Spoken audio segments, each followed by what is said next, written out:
হালকা পাতলা কাঁচকলা আলু মাছের ঝোল। কাঁচকলাগুলো কেটে আর জলের মধ্যে ভিজিয়ে রেখেছি। এবার গোলমরিচ, জিরে, একটু ধনে, কাঁচা লঙ্কা, আদা আর একটু টমেটো দিয়ে একটা মশলা করে নেব। এই যে মাছগুলো ভালো করে ধুয়ে লেবুর রস, নুন, হলুদ দিয়ে ম্যারিনেট করে নিয়েছি। কড়াইয়ে তেলে দিয়ে দিয়েছি আলু, কাঁচকলা লাল লাল করে ভেজে তুলে নেব। ওই তেলে এবার মাছগুলো এপিট ওপিট লাল করে ভেজে তুলে নিয়ে তেলে দিয়ে দিয়েছি শুকনো লঙ্কা, জিরে, তেজপাতা, কুচানো পেঁয়াজ। লাল করে ভাজা হলে মশলাটা দিয়ে দিয়েছি, নুন হলুদ দিয়ে ভালো করে কষিয়ে নিয়ে ভেজে রাখা আলু কাঁচকলাটা দিয়ে গ্যাস কমিয়ে দেব।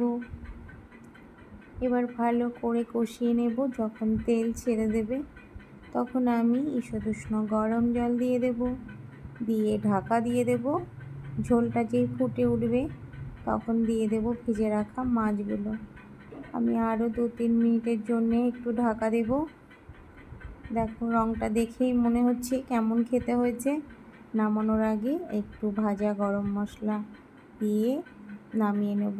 কেমন হয়েছে জানিও আর বন্ধুদেরকে শেয়ার করো।